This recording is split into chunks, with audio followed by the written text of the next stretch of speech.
el otro tema que nos queda pendiente, de los temas importantes que hay que saber a la hora de analizar circuitos, y es conocer la propiedad de los elementos, de los circuitos. En un video anterior habíamos visto la propiedad de los circuitos en serie, ahora vamos a ver la propiedad de los circuitos en paralelo. Vamos a ver. El primer circuito que yo tengo acá, este que ustedes están viendo, ¿sí? Este que está aquí, es un circuito en paralelo. Los elementos están en paralelo, R1 y R2, y es a lo que a nosotros nos interesa, elementos que estén en paralelo. ¿Cómo se comporta la tensión? Bueno, la primera propiedad dice que la tensión es la misma para todos los elementos. Entonces, si por ejemplo la tensión de R1 vale 2 voltios, o sea, la tensión que hay acá, entonces R2, al yo observar que está en paralelo, entonces la tensión de R2 también va a valer 2 voltios. ¿Sí? No pueden tener voltajes diferentes. No puede pasar esto. ¿Sí? Entonces se mantiene la tensión en los elementos en paralelo. Si hay otro elemento más, ¿sí? Voy a cambiar el color, voy a poner un color verde. Si hay otro elemento más en paralelo, así, que sea R3, que tenga otro elemento más y que sea R4 y así sucesivamente, bueno, la tensión mientras estén en paralelo va a ser exactamente la misma. Bien, vamos a borrar esto y ahora vamos a pasar con la siguiente propiedad. La siguiente propiedad tiene que ver con respecto a la corriente. ¿Qué dice con respecto a la corriente? Dice que la corriente se distribuye para todos los elementos. Elementos que, por supuesto, están en paralelo. ¿Qué sucede acá? Bueno, la corriente nace de la fuente, en este circuito que tenemos, y al venir acá a este punto, ¿sí? La corriente se encuentra con dos elementos, R1 y R2, y esos elementos están en paralelo, ¿sí? Están en paralelo. Al estar en paralelo, entonces, ¿qué hace la corriente? Acá dice que se distribuye. Entonces, parte de esa corriente se va a ir a través de R1 y otra parte se va a ir a través de R2. Podemos ponerle nombre. Vamos a ponerle a esta que se va a llamar I1, esta que se va a llamar I2. Y esta corriente que está acá al nacer de la fuente, la vamos a llamar corriente F. O sea, corriente de la fuente. Simplemente estamos inventando. Así que de acá puedo sacar una conclusión interesante. Si yo sumara la corriente I1 y la corriente I2, me tiene que dar esta fuente original. La corriente original, perdón. Entonces, si yo sumo la corriente I1 más la corriente I2, esto me tiene que dar la corriente de la fuente o la corriente original que se había distribuido. Y aquí llegamos a otra conclusión interesante. Esto que ustedes ven acá se conoce como la ley de corrientes de Kirchhoff.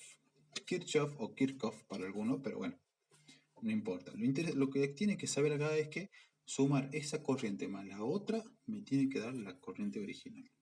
Por supuesto, si es que existen más elementos, por ejemplo R3, y bueno, esa corriente se va a distribuir I1, I2, y se va a distribuir acá también, I3, y así con todos los elementos que estén en paralelo. Y si yo sumara la corriente que hay en cada uno de esos elementos, entonces me tiene que dar la corriente original. Bueno, esto es importante que lo sepas. Vamos a ver algunos ejemplos prácticos. No vamos a hacer muchos cálculos, simplemente vamos a plantear algunas situaciones para que uno se dé cuenta y después a la hora de hacer los ejercicios ya vamos a ver más claro. Entonces, imaginémonos, si esta corriente IF, vamos a ver, si por acá hay una corriente de 2 amperios y acá hay una corriente de 1 amperio, ¿cuánto es mi corriente original? Bueno, sencillamente tendría que sumar la corriente que hay aquí, que sería 2 amperios, más la corriente que hay aquí, que es de 1 amperio. 2 más 1, esto es 3 amperios. Uy, perdón, no sé qué le pasó, se demoró acá, 3 amperios. Entonces la corriente original valía 3 amperios. Veamos otro caso más. Vamos a dejar esa corriente de 3 amperios que viene por acá. 3 amperios. Por acá existe una corriente de 2 amperios. Por acá existe una corriente de 3 amperios. Esto está bien. Esto que está acá, ¿está bien? No, por supuesto que no, porque si yo sumo 2 más 3, no me da la corriente original. Vamos a ver, 2 amperios más 3 amperios, esto me da 5. Y no puede ser porque ingresó 3. Entonces, obviamente, acá hay un error de cálculo. Vamos a ver otro caso que se puede dar. Por acá va a pasar 1 amperio y por acá va a pasar 1,5 amperios. ¿Esto está bien? No, por supuesto que no, porque si yo sumo 1 amperio más 1,5 me da 2,5 amperios, que es la corriente original. Y no puede ser porque lo que yo tengo es 3. Por lo tanto, en algún lado se ha perdido esa corriente. Así que esto no puede existir. Veamos otro caso, pero esta vez vamos a verlo con tensiones. La tensión, recordemos, es la misma. Si la tensión es R1 y R2, vamos a ver. Supongamos que la tensión en R1 vale 2 voltios y la tensión en R2 vale 4 voltios. Esto que está acá, ¿está bien? Y no, porque al observar que R1 y R2 ambas están en paralelo, ¿sí? La propiedad de los circuitos en paralelo, de los elementos en paralelo, es que sea la misma para todos ellos que estén en paralelo. Por lo tanto, no pueden tener tensiones diferentes como las que hay acá, 2 y 4.